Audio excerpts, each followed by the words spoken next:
আসসালামু আলাইকুম ওয়া রাহমাতুল্লাহি ওয়া বারাকাতুহু। সম্মানিত প্রিয় বন্ধুগণ, আজকে খুবই একটি গুরুত্বপূর্ণ বিষয় নিয়ে উপস্থিত হইলাম। সেই বিষয়টি হলো, যারা একদম প্রিয়জনকে সময় দিতে পারেন না, পেনিস লিঙ্গ একেবারে নুয়ে পড়ে, কোনোভাবে আপনার শক্ত হচ্ছে না, বীর্য আপনার স্তম্ভ হচ্ছে না, আপনার দ্রুত আউট হয়ে যাচ্ছে।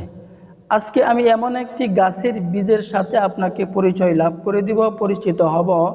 এই গাছের বীজ যদি আপনি কোমরে বেঁধে রাখতে পারেন, দেখবেন এই গাছের বীজ কোমরে বেঁধে রাখার কারণে আল্লাহ পাক আপনার ভিতরে এত পাওয়ার, এত ক্ষমতা আল্লাহ পাক রব্বুল আলামিন দিবেন, যা আপনি জীবনেও কখনো কল্পনাও করতে পারবেন না। তো এই গাছটি আমরা কোথায় পাব? এই গাছের বীজ আমরা কিভাবে কোন নিয়মে কোমরে বেঁধে রাখব, এর বিস্তারিত বলে দিব ইনশাল্লাহ।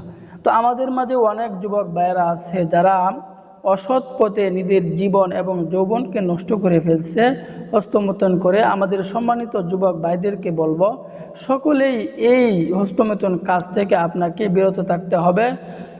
আপনি যদি বিরত না থাকেন তাহলে আপনার পরবর্তী সময়টা অনেক কষ্টের যাবে, সংসারের ভিতরে অনেক ঝামেলা হয়ে যাবে। তো এই কারণে সম্মানিত যুবক ভাইদেরকে বলবো, আপনাদের এই কাজ থেকে একদম বিরত থাকতে হবে।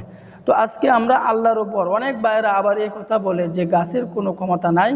আমি বলবো তাদের কোনো ঈমান নাই।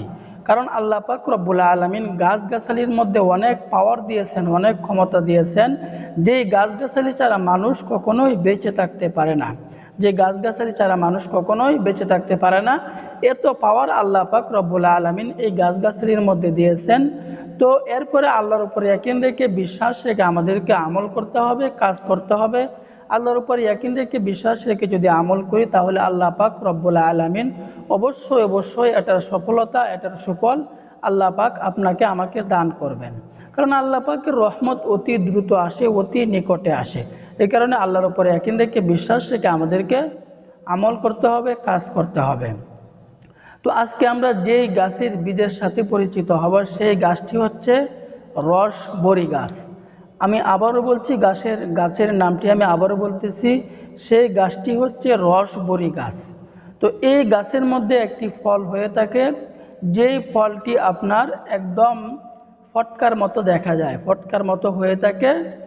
এই ফটকার ভিতরে আপনার একটি বীজ হয়ে থাকে, ছোট্ট একটি বীজ হয়ে থাকে।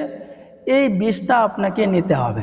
তো এই রসবরী গাছ আমরা কোথায় পাবো? দেখবেন গ্রাম অঞ্চলে, রাস্তাঘাটে অনেক সময় এই গাছগুলা হয়ে থাকে। অত্যন্ত গুরুত্বপূর্ণ, এই গাছের বীজ অত্যন্ত গুরুত্বপূর্ণ। তো এই গাছের, রসবরী গাছের যখন আপনি ফুটকার মতো দেখায়, এর ভিতরে ছোট্ট একটা বীজ থাকে।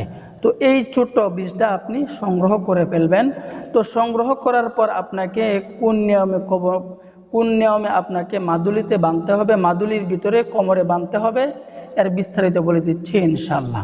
তো আল্লাহর উপর ইয়াকিন রেখে, বিশ্বাস রেখে আমাদেরকে আমল করতে হবে।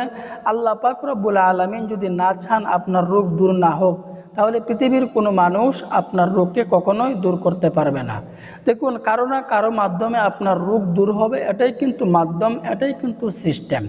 আপনার রোগ হলে ঘরে বসে থাকলে হবে না, আল্লাহ পাকের কাছে চাইতেও হবে, আপনাকে পরিশ্রম করতে হবে, কষ্টও করতে হবে, এবং আপনাকে চিকিৎসাও করতে হবে। রোগ হলে চিকিৎসা করাও কিন্তু সুন্নত। তাহলে অবশ্যই আল্লাহ পাক রব্বুল আলামিন, আপনি যখন কষ্ট করবেন, পরিশ্রম করবেন, দেখবেন আল্লাহ পাক রব্বুল আলামিনের কাছে 2-4 রাকাত নফল নামাজ করে চাইবেন, দেখবেন আল্লাহ পাক রব্বুল আলামিন অবশ্যই অবশ্যই আপনার রোগ দূর করবেন।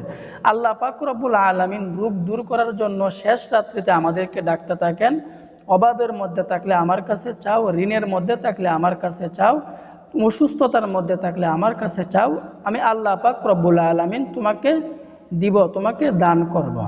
তো যখন আমরা এই রসবরী গাছের বীজ যখন আমরা সংগ্রহ করে ফেলব, সংগ্রহ করার পর এটাকে আমরা ভালো করে একদম শুকিয়ে নিব। তো শুকিয়ে নেওয়ার পর একটা মাদুলিতে ভরে কোমরের মধ্যে আমরা বেঁধে রাখব। যখন থেকে আপনি কোমরে বেঁধে রাখবেন, দেখবেন আপনার বীর্যস্তম্ভ হবে দ্রুত, কখনোই আউট হবে না। আপনার প্রিয়জনের সাথে দীর্ঘ সময় আপনি মিলন করতে পারবেন। আপনি অন্যকেও এটাকে কোমরে বেঁধে রাখার জন্য আপনি উৎসাহিত করবেন। তো আল্লাহ পাক রব্বুল আলামিন আমাদের সকলকেই বুঝার আমল করার তৌফিক দান করুন। আমিন।